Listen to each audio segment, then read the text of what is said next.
You write how our brains appear wired to value money directly and to never be fully satisfied in the pursuit of more. We think money is as good as the things that it buys. Like, right? We don't like money per se. We just like Ferraris or, Mhm. big houses or nice vacations or whatever it is. But the research shows something different. It all speaks to the ways that we've kind of treated money almost like liquid happiness, right? Mhm. Like we treat money like this yardstick for measuring the quality of a life or the goodness of a person or the competence of a person. I think can be really problematic. My writing is sort of from an evolutionary psychology perspective. For millennia, there was no way that a human being could amass sufficient wealth to Mhm. see him or herself through their life reliably. Because for so long, we were nomadic. In hunter gatherer days, you can't gather, you can't stack enough Hmm. meat and berries to last you a lifetime. They just Sure. don't, they spoil. But now you could stack enough chips, right? You could stack enough dollars to last you many lifetimes. And yet we're still not wired for it. We're still sort of working with these hundreds of 1,000-year-old brains who have programmed us to always be striving, always be moving. And it's a hard switch to make.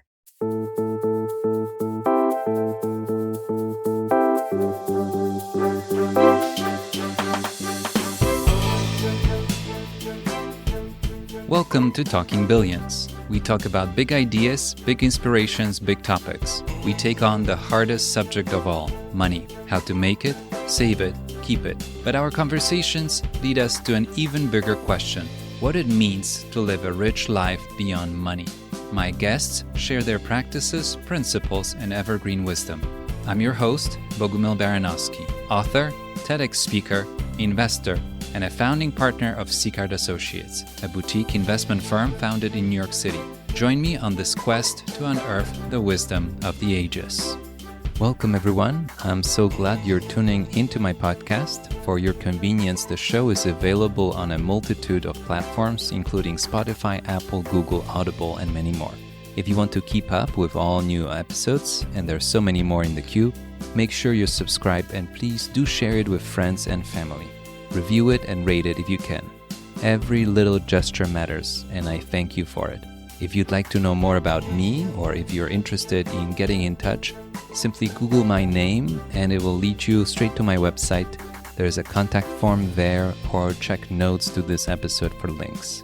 I love hearing how you listen to my podcast on your walks, hikes, alone times, drives, trips, and more. I trust that my guests and I are a wonderful company on those adventures. I also enjoy reading how some of you are rehearsing and answering some questions that I ask my guests. I love hearing that. If you're new to the show, please scroll down and check out all the amazing guests I've had over the last few months. If you are serious about investing, money wisdom, wealth, and living a better life, you'll find plenty of episodes with some incredible ideas. For those who enjoy reading thoughtful pieces, I regularly write articles on Substack, which I'm sure you'd find insightful. Find me there and follow me as well. Finally, I'd like to mention my latest book, Crisis Investing. It's a collection of 100 essays that I penned for our clients during the tumultuous times of the global COVID pandemic. These essays are both timely and timeless, providing a unique perspective on navigating through crises. They were never meant to be published, but here they are available to you. Please find the book on Amazon. The book has already received considerable recognition and much love, ranking among the top releases on Amazon in its initial weeks. Thank you for your support and for being a part of my listener community. Now, without further ado, let's dive into today's episode. I spent last summer reading 3 of Daniel Crosby's books: The Behavioral Investor, The Laws of Wealth, and You're Not That Great. Today, we spend an hour discussing some of the biggest lessons from his writing, work, and research. We learn what we can do to get out of our own way and make better investment decisions. Dr. Daniel Crosby is a psychologist and behavioral finance expert who helps organizations understand the intersection of mind and markets. Dr. Crosby's first book, Personal Benchmark, Integrating Behavioral Finance in Investment Management, was a New York Times bestseller. His second book, The Laws of Wealth, was named the best investment book of 2017 by the Axiom Business Book Awards and has been translated into 12 languages. His latest work, The Behavioral Investor, was Axiom's best investment book of 2019 and is a comprehensive look at the neurology, physiology, and psychology of sound financial decision-making. When he's not decoding market psychology, Daniel is a father of 3, a fanatical follower of St. Louis Cardinals, an explorer of the American South, and an amateur hot sauce chef. Today, we talk about brain's perception of money, impact of early investing lessons, crowd behavior in investing, unique investor behavior, the importance of slowing down reflexive responses for better financial outcomes. We talk about a tropical disease and how it has some parallels with our wealth habits. We talk about fallibility in investment behavior.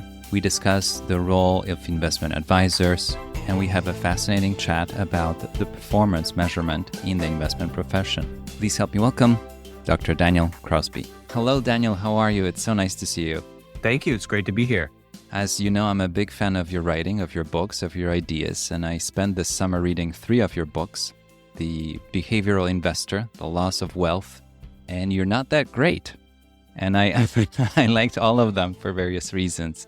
And as I was sharing with you, some of the ideas I'm familiar with, but I think hearing them delivered in a certain way made them click for me much more. And I was reading your books very slowly and highlighting a lot of things, and I have a lot of quotes. Some of them are perfect one-liners that I want to repeat and repeat until they truly stick. So I want to dive in with you today and go over all 3 books if we find time. Hopefully we do, and highlight some of the biggest ideas that truly resonated with me and hopefully will resonate with the audience. If you don't mind, I'd love to start with your childhood and upbringing. I'm always curious how the journey started for you. Why this particular interest? How did it all begin? Yeah, I think my childhood and my upbringing childhood and upbringing are always salient when talking about how someone creates a life, but I think they're perhaps especially salient in the career choices that I've made. So I grew up the son of a financial advisor. My dad is still a financial advisor. And we grew up talking about stock ideas around the dinner table and, sort of vetting different investment ideas and talking about, what might make a company investable or not investable. And that's certainly not the experience, I think, of the average person, and certainly not the average American. And so I sort of grew up steeped in these ideas. On the psychological front, though, it really wasn't until I got to college. I went to college with an eye to becoming an investment manager. I really thought I would sort of work on the investment side of the house somewhere, perhaps do more like what my dad did.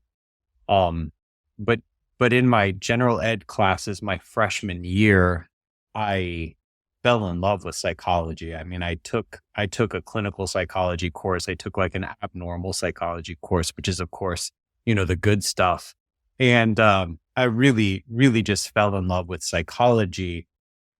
After that first year of college, I had a couple of other formative experiences. I actually served a 2-year mission for my church. So I left college. I dropped out of college for 2 years to go do a service mission in the Philippines.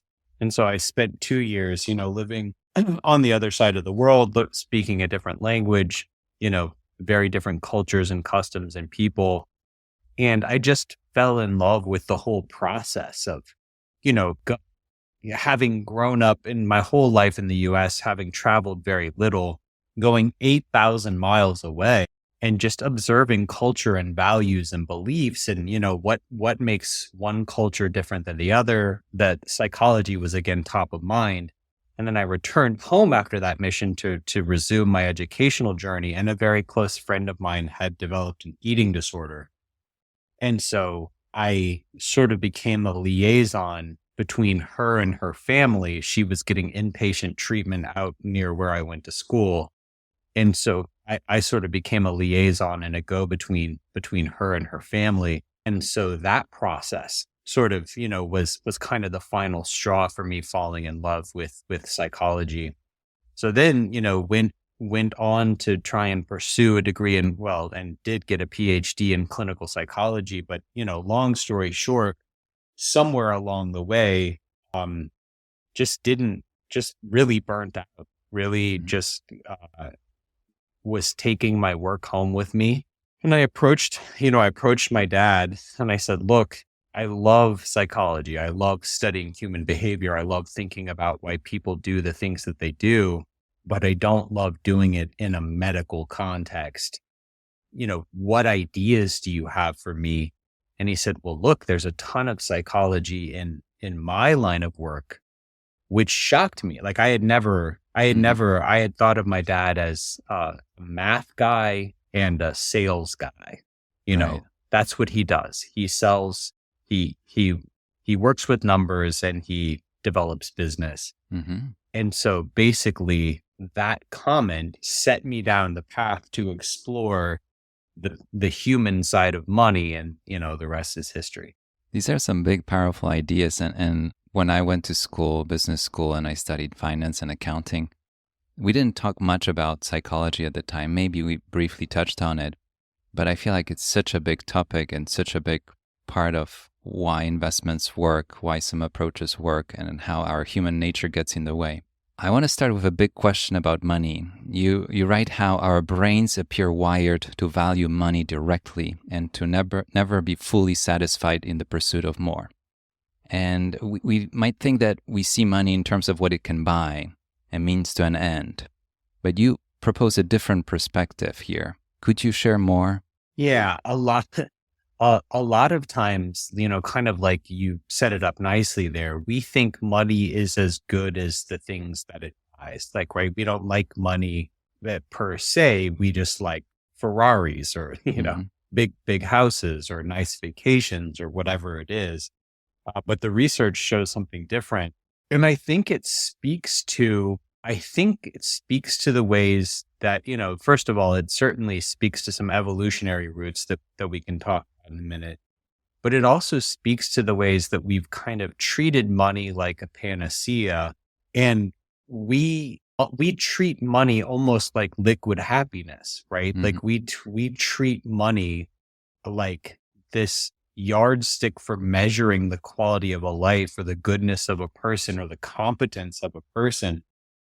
And so that is, I think, what leads us to value it directly and not as what it truly is, which is just sort of a means to an end or a tool which can be used for good, bad, or indifferent.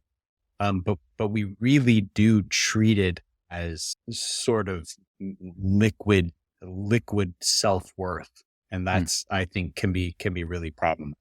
It's fascinating, especially in the investment pursuit, because a lot of successful investors continue to work throughout their life beyond the point where they have all the comfort and the freedom to do whatever they want.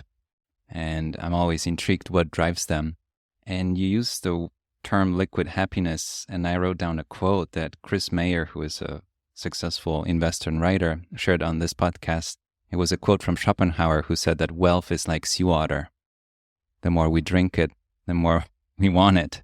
Mhm. Seawater will never quench the thirst. And I like the idea of calling it liquid happiness. It has a potential to turn into something that will maybe give us happiness. Yeah. Well, there's many rabbit holes we could pursue, but so much of my writing is sort of from an evolutionary psychology perspective. And when you think about this seawater idea for millennia, right? For millennia, there was no way that a human being could amass sufficient wealth to Hmm. see him or herself through their life reliably. Because for so long, we were nomadic, right? Sort of the things that were stand-ins for wealth, food or shelter, things like that. I mean, when in hunter gatherer days, you can't stack enough, meat and berries to last you a lifetime. They just Sure. don't. They spoil. But now you could stack enough chips, right? You could stack enough dollars to last you many lifetimes. And yet we're still not wired for it. We're still sort of working with these hundreds of 1,000-year-old brains who have programmed us to always be striving, always be moving. And it's a hard switch to make. Yeah, it's a very powerful idea. I think it's very hard to embrace. And the idea of wealth, for the longest time, it was the land. If you owned the land, you had income. You could earn money on that land through growing something or renting out the land. And then only the last few hundred years, we have wealth that's decoupled from the land. And these days, the wealth is even decoupled from the location. And I think it's more intangible and harder to comprehend what that wealth actually represents. I have a big question about early investing lessons, and it's a topic that came up in quite a few conversations in this podcast about the early years when somebody joins the investment profession or even learns about money. And you say how, depending on the experience, good or bad, different parts of the brain are responsible for the future investment decisions. Can you talk about that? Different parts of the brain are activated and work depending on what the early experience was. There's a couple of ideas to know here that I think are important. The first is something called primacy and recency effect in human psychology. So we have an outsized memory for things that happen early in a sequence and things that happen recently in a sequence, right? So when you look at a human life, childhood memories loom large, right? Because this is where sort of your foundational assumptions are being formed. And then, what happened last week looms larger than it should. Kind of a lot of that stuff in the middle has, a disproportionately little power. And so when it comes to, how we think about money, the way that we're taught, the way that we're groomed, the way that we're raised in those childhood experiences really are so formative. And, I even look in a small way in my family when I have a brother who's 12 years younger than me. And when I was born, my dad was cutting lawns and my mom worked at McDonald's. When my brother was born, my mother was staying at home raising the children, and my father was a successful financial advisor. And so we grew up in financial realities that basically didn't resemble each other at all. And, the way that we think about and act with money is very different to this day because of that primacy effect. The other thing to know is that there is this idea of neuroplasticity, which is sort of speaks to the malleability of the brain.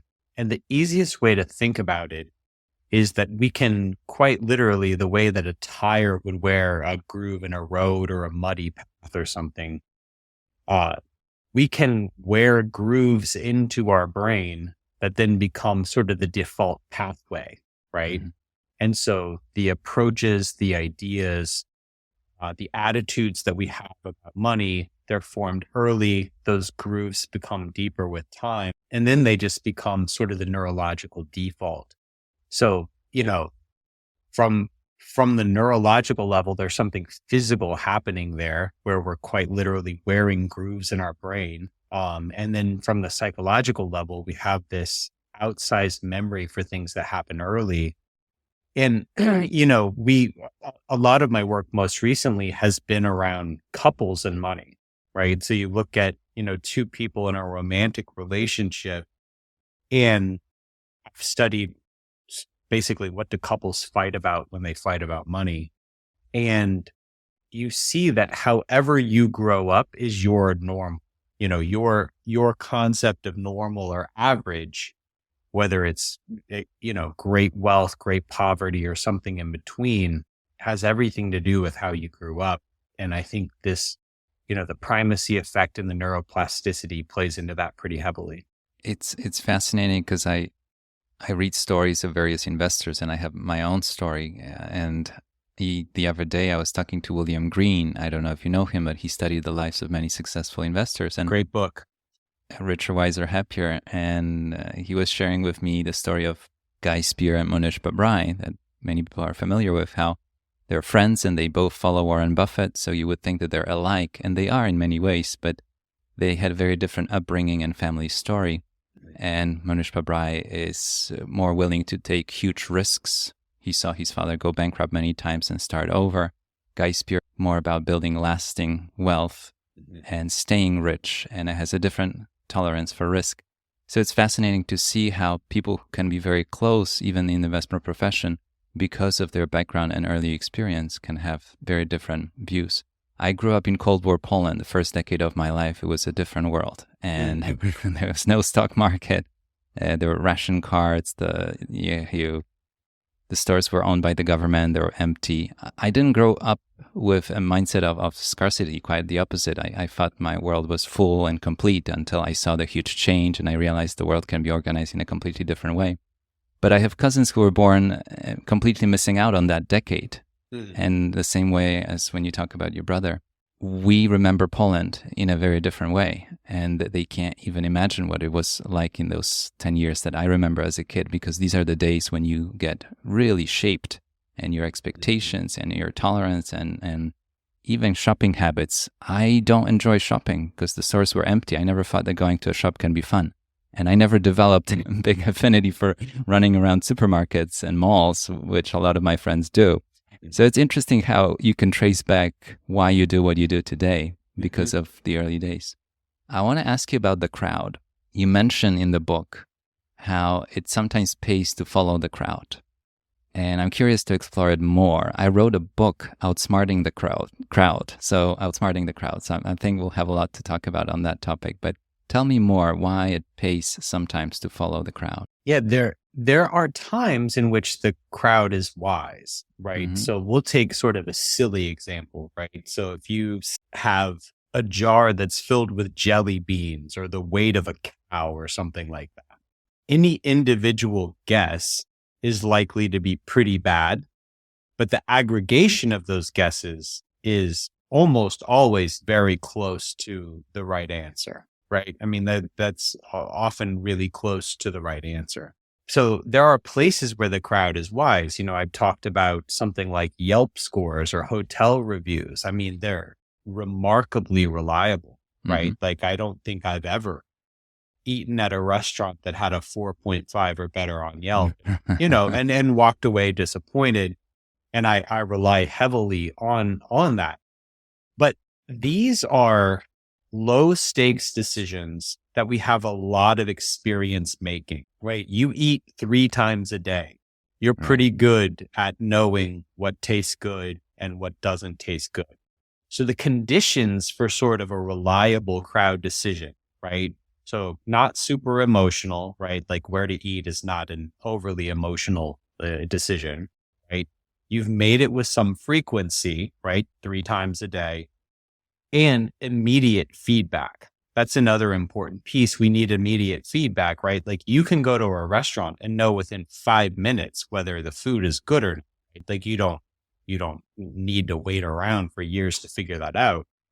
But an investment typically violates all of those assumptions. And that's why outsmarting the crowd, as you've written about, makes a ton of sense in markets, because the crowd doesn't make all that many investment decisions, right? They're not all that expert at it. And then perhaps most importantly, they're super emotional decisions because, again, we value money directly. It's this liquid happiness, liquid self-worth. And then sort of most confoundingly, there's a massive delay between the decision point and sort of judgment day.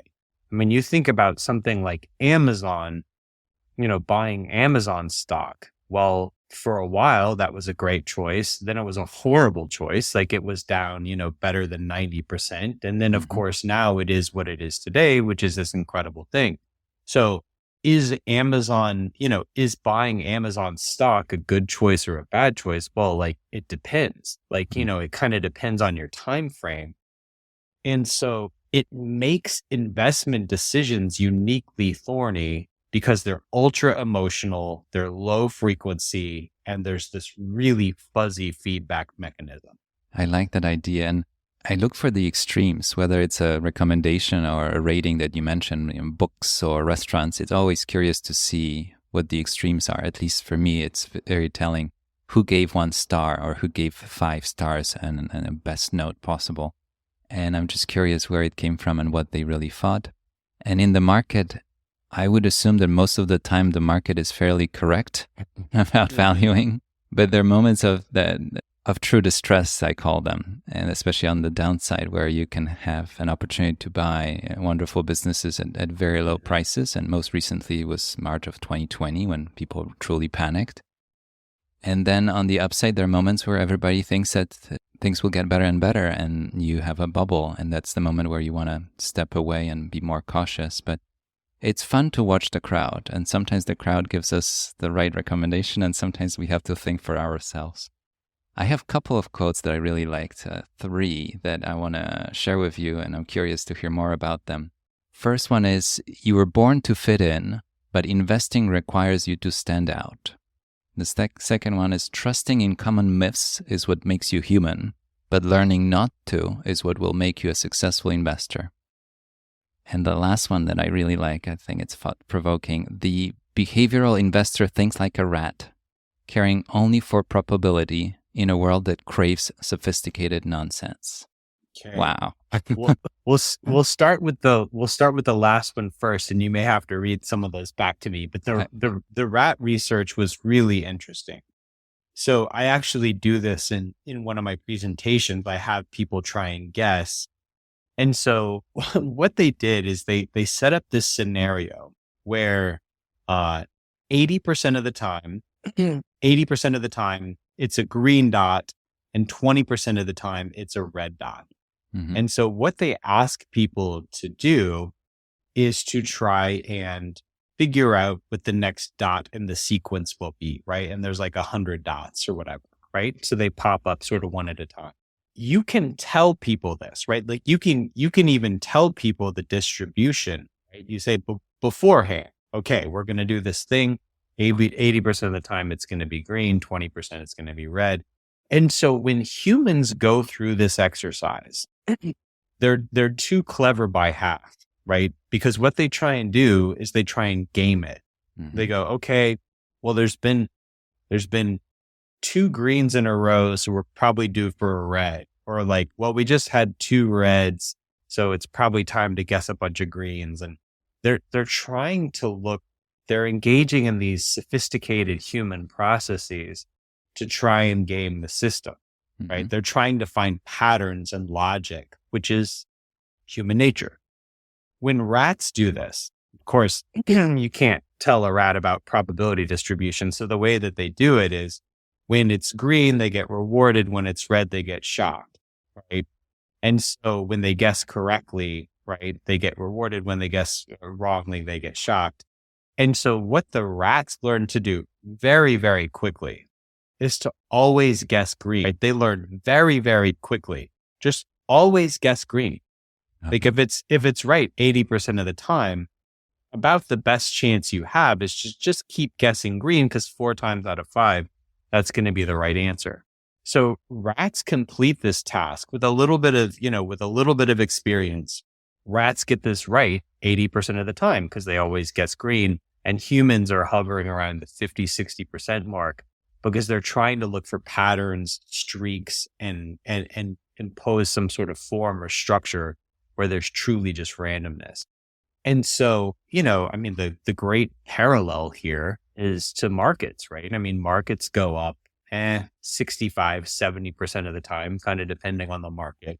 Mm-hmm. And yet humans are always, every year in human history, this is a great year. Everyone thought the market was going to tank this year. Everyone thought there was a recession coming. A lot of times we try and be too clever by half instead of just following simple rules and probabilities, tilting probability in our favor and going on what works most of the time. We try and time every turn. We try and time every market move. And in so doing, we're getting smarted by people who are literally just doing nothing. It's fascinating what you say. And I'm curious, I had a guest on the podcast, Luca Delana, who talks about game overs and do-overs. So when we play games, And I think of success and failure. I wrote an article about success and failure in investing. What does it really mean? And it means different things to different people. But if the success means that you were in the market when market went up, that's fine. And if the failure means that you went into the market and lost half of it. Now, if the downside is so big that you can't continue to play, it creates a different dynamic of the decision, right? So the rat is deciding, okay, I picked red. What's the worst that can happen? A shock, but I continue to live. Mm-hmm. But if that outcome, the bad outcome was actually, let's say, death, or in a financial situation, complete total loss, we start to make a decision in a different way. We become much more risk averse or risk aware, whichever way you want to describe it. Yeah. Yeah, that's exactly right. And I think the very thing you're talking about, going back to these evolutionary roots, that's a rational approach. Like if your life is on the line, you should be very risk averse. And the reason why, we know experimentally that people are 2.5 times as upset about a negative event as they are happy about a comparable positive event. Mm-hmm. And so, everyone goes, oh, well, that's so irrational. That doesn't make any sense. Well, it did make sense for effectively all of human history because, if you eat one wrong mushroom, you're dead. You eat the right mushrooms or the right plant or the right animal. And look, you have a full belly for 6 hours. You eat the wrong mushroom and you're dead. And so we still have within us those elements, right? We still have within us those elements that say, yeah, losing that $100 feels a lot worse than gaining the $100 felt good. And that's why you got to have risk controls, right? That's why diversification and position sizing and risk management of various sorts is so important, because it's a perfectly rational thing to become extremely risk averse when your livelihood is on the line. It's fascinating that you mentioned mushrooms. I grew up picking mushrooms in Poland. In the region, it's a tradition that you go to the woods and you pick edible mushrooms. And I was always curious, who was the one that tried the bad mushroom? Who was the first person that tried and got really, really sick or maybe even died? And then somebody told me that whatever it's berries or mushrooms, when we think about the initial consumer of those, maybe they didn't have them and try them because they wanted to. Maybe they were forced to try them. And I never thought about it this way. Maybe somebody made them try it. Do you have some thoughts about the first person to try the berry that kills you? So I don't have any deep thoughts. So my brother is a mushroom forager. And there you go. Yeah, he has like encyclopedic knowledge of the different varieties of mushroom. But he'll take, a mushroom he's about to eat and hold it up against its sort of poisonous cousin. Uh-huh. And I, for the life of me, cannot tell the difference between them. But he will go, oh, well, it smells oaky, or like it has a blue streak or something. They all look the same to me. So in those days, my brother would have been a good one to have on your team. But yeah, they look remarkably similar, and we'll have to pour out a glass for all the people forced to eat the bad mushrooms for the good of the herd. But that's how it works with investments sometimes. Yeah. You have to make a judgment without trying. Mm-hmm. I want to ask you about myths. So the quote was, trusting in common myths is what makes you human, but learning not to is what will make you a successful investor, which is a bigger theme of kind of overriding the rituals, the habits, the principles that we follow everywhere else in our life. Don't believe in the myths. Mm-hmm. Yeah. So this is sort of my lofty philosophical take that I sort of begin the book, The Behavioral Investor, with. But if you think in sort of a grand way about what makes us human, right? Is it tools? Like, no, chimps use tools, like lots of animals, crows use tools. Is it opposable thumbs? No, it's not that. Is it language? No, like whales have language, bees have language. All these things that I think we've traditionally sort of held out to be the purview of humanity. Really, lots of other animals have them. The only thing that we kind of have going for us, and it's the thing that allows us to build, great cities, churches, governments, economies, is this idea of functional fictions, right? So these are things that aren't true, but we treat as true, right? So the borders of the country of Poland are not real in the most literal sense. And yet we act as though they're real. And especially when you were growing up, like the borders of Poland versus, one country over, that had material consequences, right? And so things like fiat currency, right? It's not real in the strictest sense, but it has power in that we all agree that it's real. The laws of the US Constitution, the tenets of a religion, like just human culture is rife with these things that aren't physically, materially real in any meaningful sense, but that we treat as real. And it allows us, I can get on a plane, fly to Poland, right? And buy a sandwich. I don't know what they eat in Poland, right? No, but buy, You'll find a sandwich. Yeah. Buy lunch from a stranger I've never met in Poland we don't speak the same language. We're not from the same country. We don't have the same currency, but we can transact that business because of these functional fictions, right?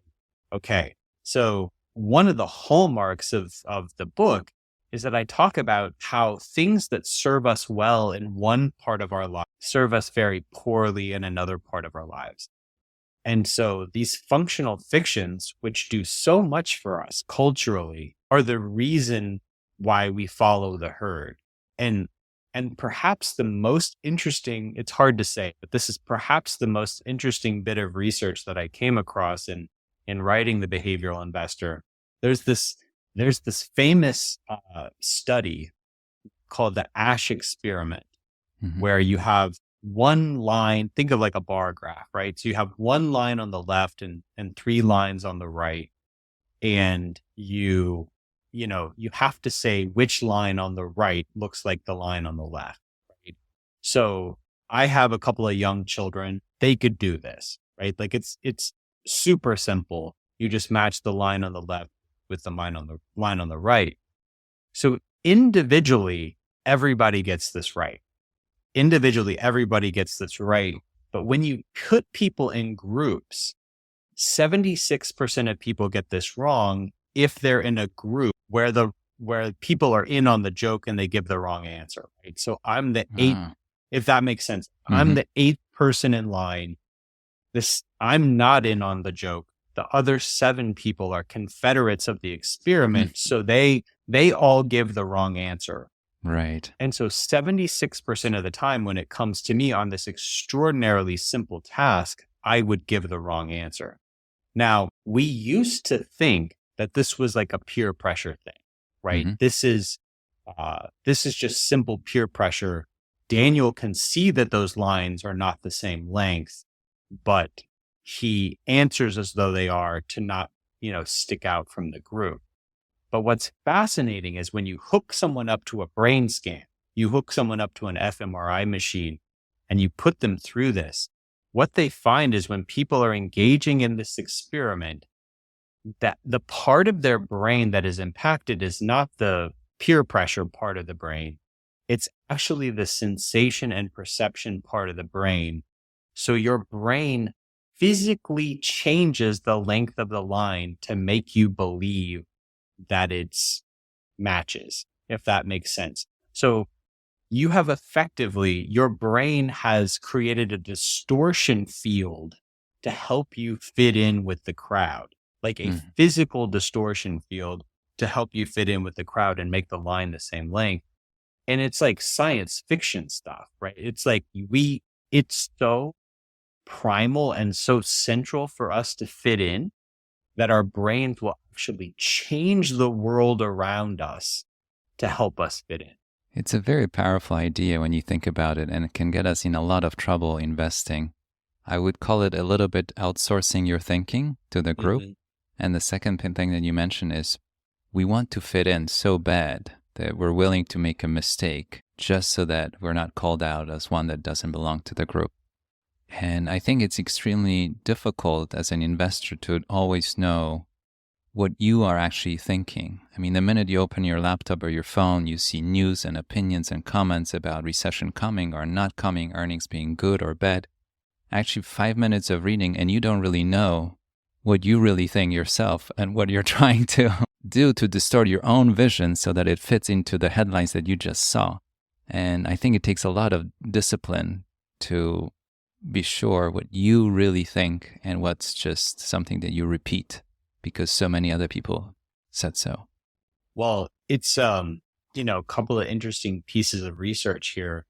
One is when you look at the brain itself, this is really important to understand because the brain accounts for like 2 to 3% of our body weight, but it accounts for somewhere around 20 to 25% of our caloric expenditure each day. Mm-hmm. So the brain is not that big, but it's very energy intensive and it's very sort of inefficient. It's pulling on way more calories than it should. And so when we look about, there's different ways to try and sort of coast a little bit more and not use so much energy. And one of the most effective ways for us to bring that energy imbalance back is to just rely on other people's opinion, right? Mm. If we watch a toothpaste commercial and they say 9 out of 10 doctors use Crest toothpaste, you go, great, like perfect. Must be good. Yeah. What one less thing to think about, right? And we actually see, I talk about in the book, they hook people up to brain scans and they had them watch cable financial news. And when people were watching, a quote unquote expert on CNBC, the part of their brain associated with critical thinking and decision making actually went to sleep.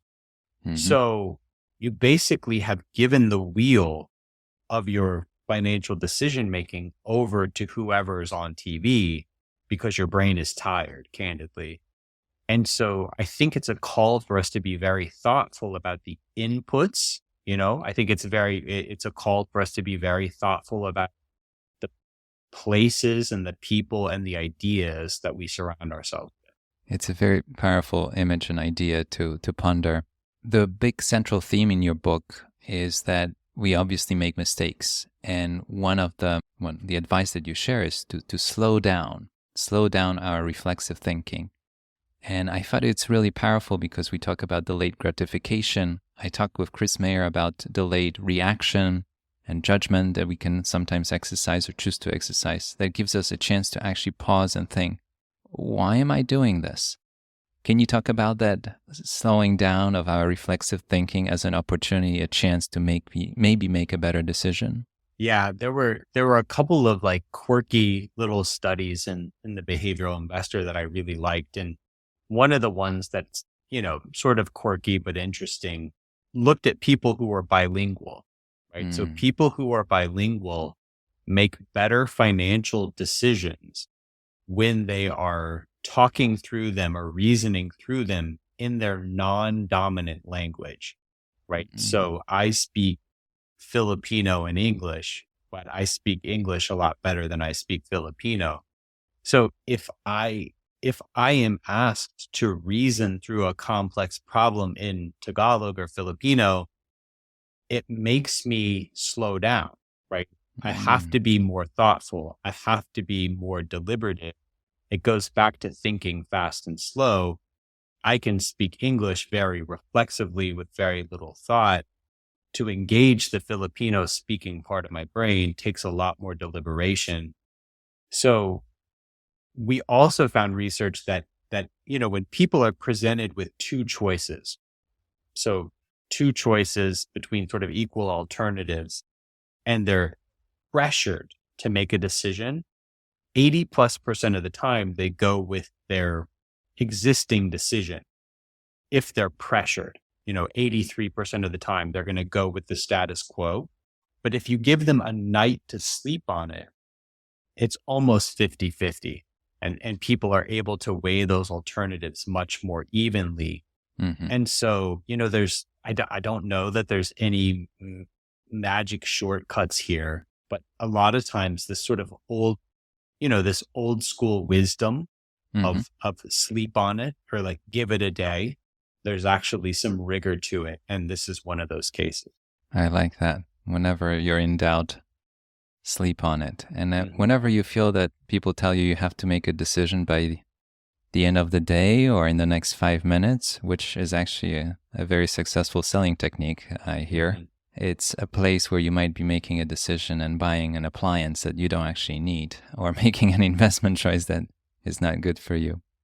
In The Loss of Wealth, you share many different stories, but there's one that stands out, and it's early in the book, and compare a horrific tropical disease with our wealth habits.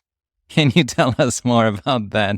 And the way you describe it, it gave me chills, but it made me really think about the wealth habits that we have. Yeah, so this is a great story, and it actually features my adopted hometown of Atlanta, Georgia, where I'm coming to you from today.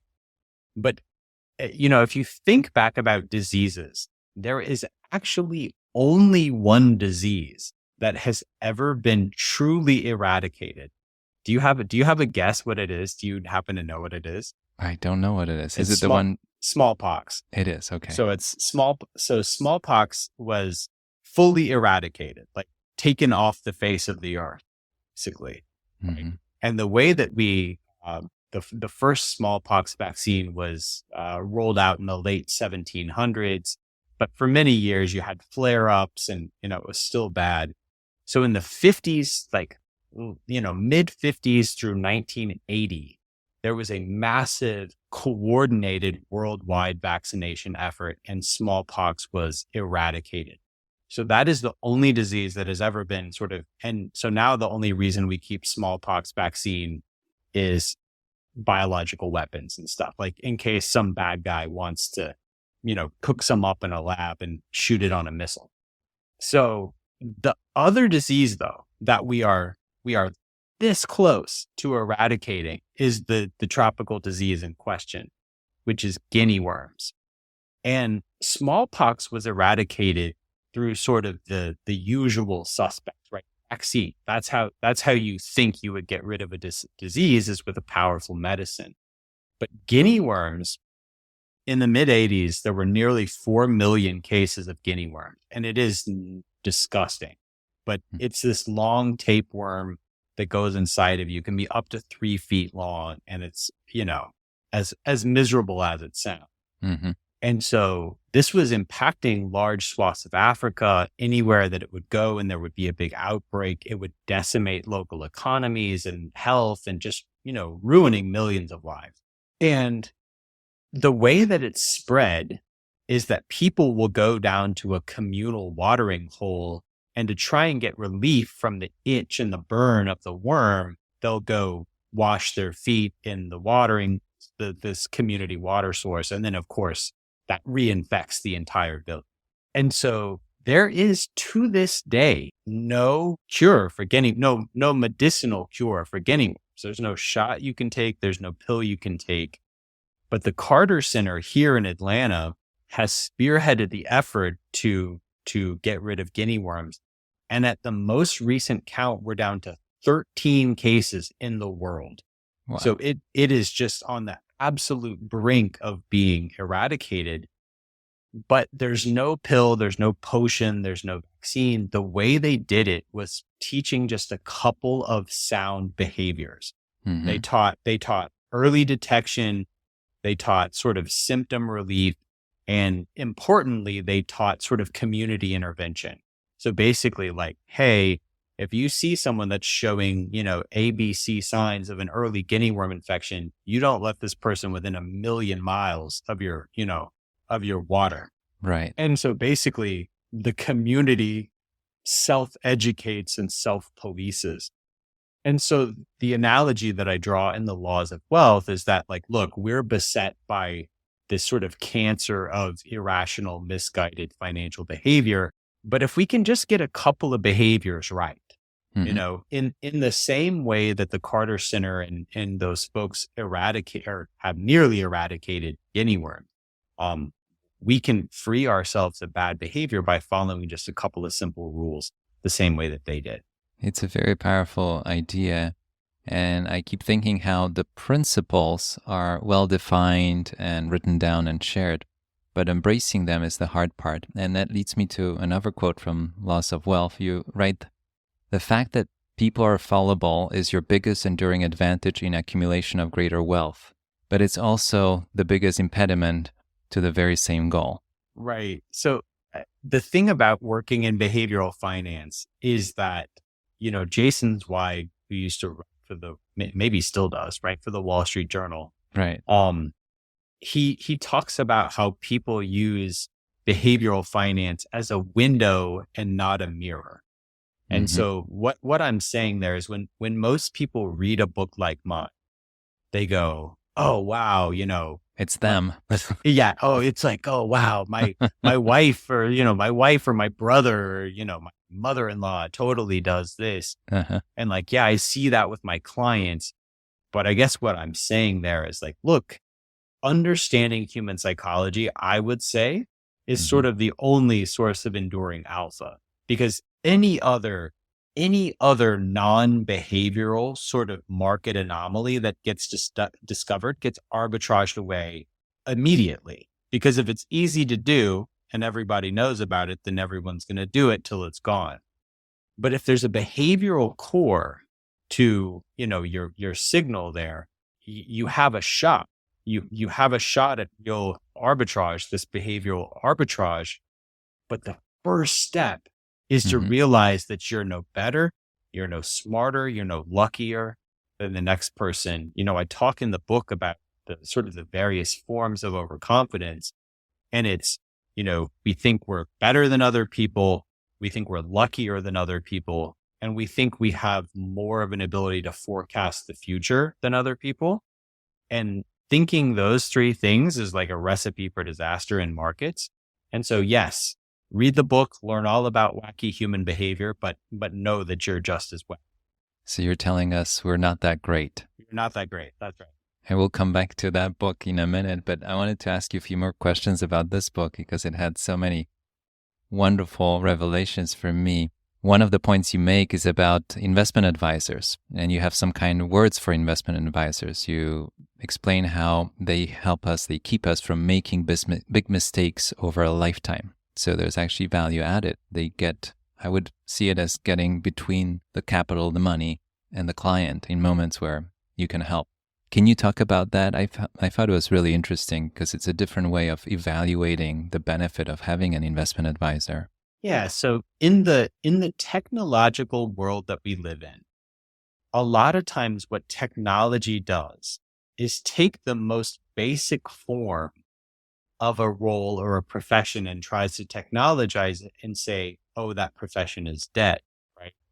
So you think about self-driving cars, right? So soon we'll have self-driving cars, and then we go, okay, well, oh, I can, go anywhere in the world, and I don't need a taxi driver to take me there. Well, taxi drivers do more than just get you there. Like if I'm in a country that's, maybe unfriendly, a taxi driver is also going to like steer me away from bad neighborhoods, right? A taxi driver is also, if we get, accosted by people who, might be hostile, they're going to like keep you in good stead and they're going to talk with people. So, yes, there's lots of good that will come of self-driving cars and fewer accidents and things.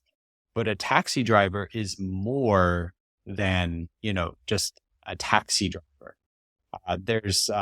There's this idea that Rory Sutherland calls the doorman problem. So, you think about places like New York or London, where a lot of hotels have doormen, and you say, if you're a hotelier, you say, oh, well, what's the cost of a doorman? We've got to pay them, I don't know, but a doorman makes $50,000 a year.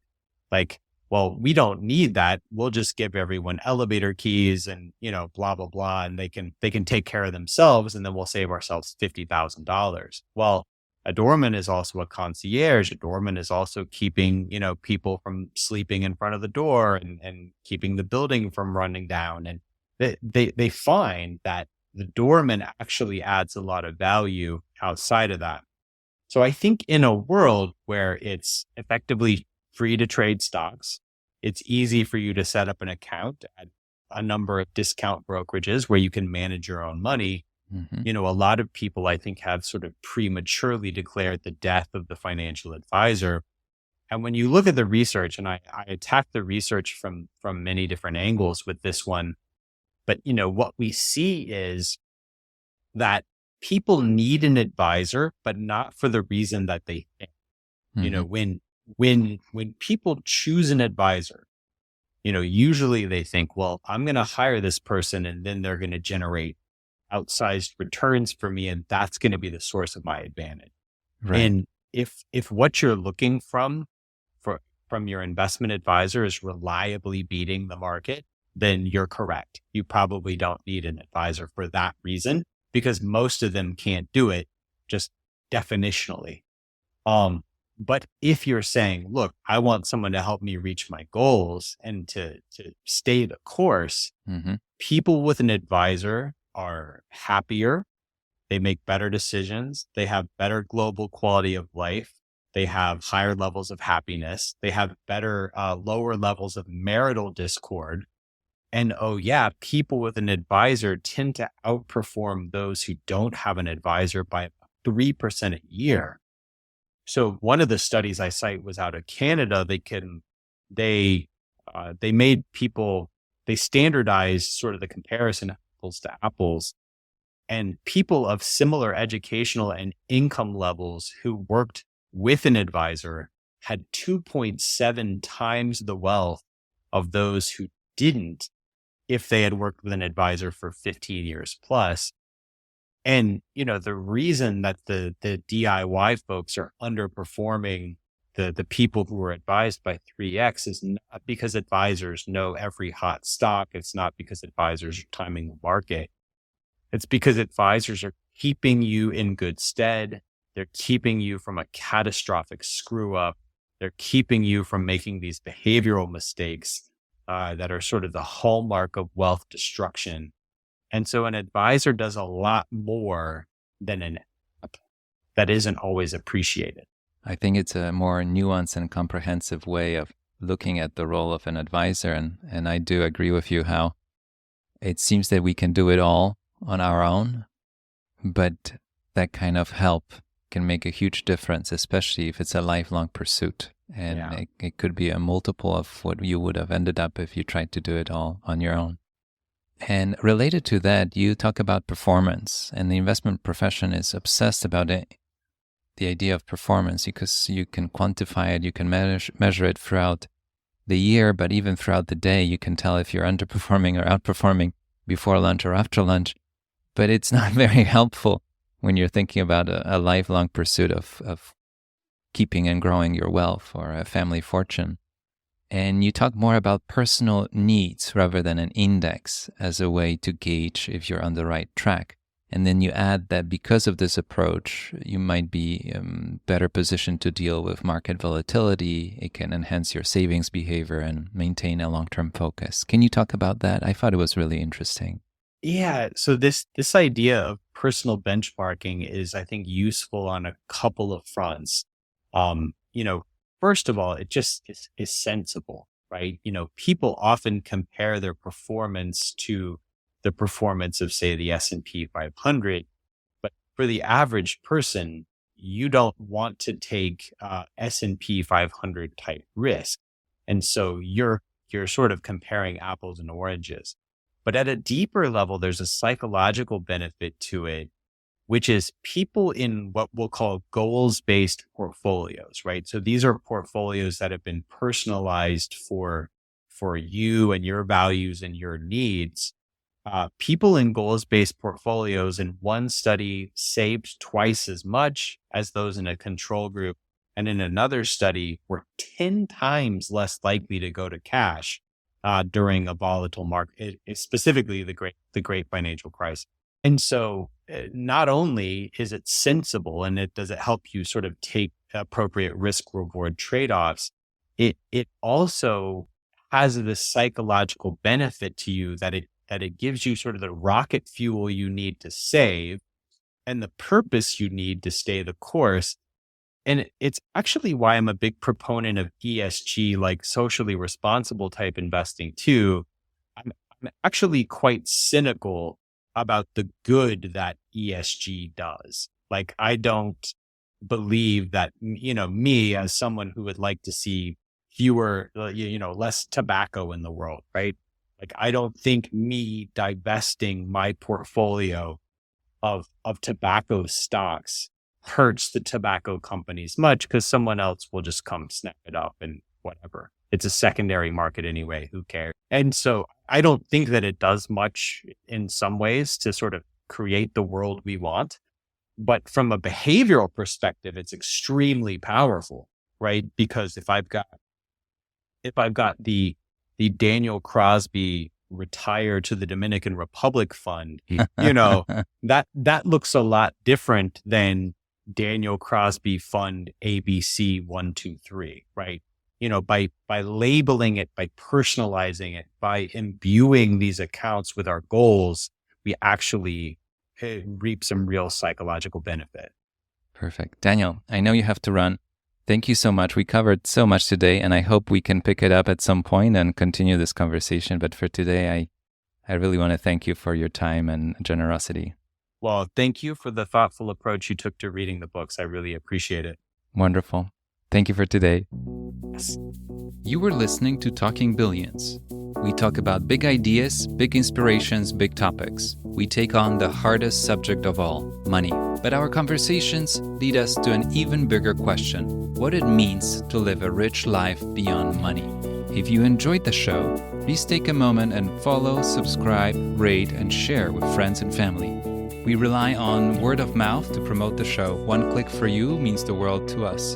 Thank you. Until next time, your host, Bogumil Baranowski. The content of this podcast is for general informational purposes only, and so are the opinions of members of Seacard Associates, a registered investment advisor, and guests of the show. This podcast does not constitute a recommendation to buy or sell any specific security or financial instruments, or provide investment advice or service. Past performance is not indicative of future results. More information on Seacard Associates is available in its Form ADV disclosure documents available at advisorinfo.sec.gov.